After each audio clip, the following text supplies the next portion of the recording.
नमस्कार शेतकरी मित्रांनो, मी आहे अशोक धर्मे। आज आपण एका कपाशीच्या प्लॉट मध्ये आलेलो आहोत। हा कपाशीचा प्लॉट 5 जूनची लागवड आहे। जवळपास आज 22 दिवस झालेले आहेत। हे कोरडवाहू कपाशी आहे। यावर्षी थोडासा पाऊस कमी असल्यामुळे बऱ्यापैकी कपाशीची लागवड अजून झाली नाही, पण हा 5 जूनला पहिल्या पावसामध्ये लागवड झालेला प्लॉट आहे। तर आज बघू शकता या कपाशीचे जवळपास 22 दिवसात 6 ते 7 पानावर ही कपाशी आहे।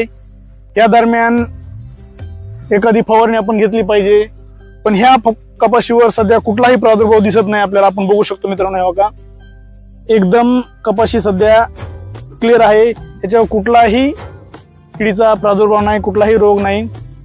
पण शेतकरी मित्रांनो, 25 ते 30 दिवसाच्या दरम्यानची कपाशी असेल तर आपण पहिली फवारणी ही आवर्जून घेतली पाहिजे।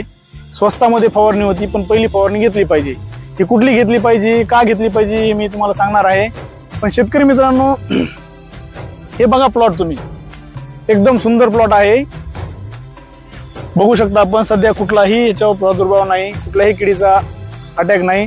तरीही आपण याच्यावर एखादा स्प्रे घेतला पाहिजे। अशा आपण जर स्प्रे घेतला तर कपाशीची वाढ व्यवस्थित होते, कुठल्याही किडीचा प्रादुर्भाव व्यवस्थित होत नाही। यासाठी पहिली फवारणी घेणं गरजेचं आहे। त्यामध्ये पहिल्या फवारणीमध्ये शेतकरी मित्रांनो आपण घेतलं पाहिजे स्वस्तामध्ये बाहेरचं कॉन्फिडर। हे बघा, हे बाहेरचं कॉन्फिडर आहे। हे बाहेरचं कॉन्फिडर 15 लिटर पंपाला आपण 15 ml घेतलं पाहिजे। त्यानंतर शेतकरी मित्रांनो, हे आहे कोर्टिवा कंपनीचं ह्युमिसिल। ह्याच्यात ह्युमिक ऍसिड आहे। हे एक टॉनिक आहे। हे झाडाच्या वाढीसाठी आपण वापरू शकतो। ह्याच्यामुळे पांढऱ्या मुळांची संख्या वाढल्यामुळे झाडाची वाढ व्यवस्थित होईल। त्यासाठी आपण 15 लिटर पंपाला याचा 40 ml ने वापर केला पाहिजे। त्याच्यानंतर हे आहे 19-19 एक अन्नद्रव्य आहे NPK। हे आपण पंपाला 100 ग्राम 15 लिटर पंपाला याचा वापर करू शकता मित्रांनो। एकदम स्वस्तामध्ये आहे। किडीचा प्रादुर्भाव जर कमी असेल तर तुम्ही कॉन्फिडर घेऊ शकता। जर किडीचा प्रादुर्भाव जर जास्त असेल तुम्हाला मावा तुडतुडा, तर आपण बाहेरचंच सुपर कॉन्फिडर येतं, हे 10 ते 12 ml 15 लिटरला घेऊ शकता।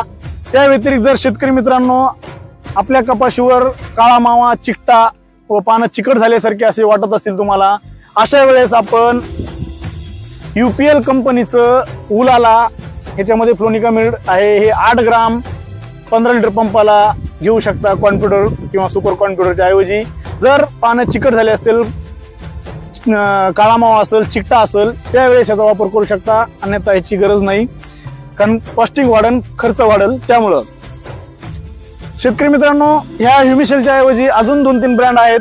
त्याच्यामध्ये आहे क्रॉप मॅक्स कोर्टिवाचं किंवा PI कंपनीचं बायोविटा किंवा बायर कंपनीचं ॲम्बिशन आहे। अशा पद्धतीने आपण वापरू शकता।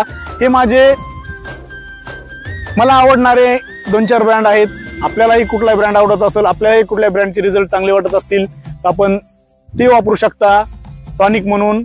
पण हे मला माझ्या पसंतीचे 4-5 टॉनिक आहेत, हे तुम्हाला मी सजेस्ट केलेत। तुम्हालाही कुठले अनुभव असतील टॉनिकचे ते वापरू शकता।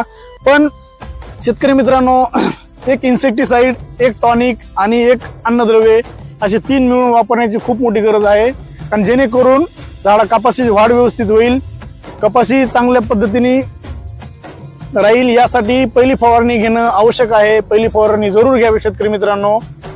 भेटू पुढच्या व्हिडिओमध्ये। धन्यवाद।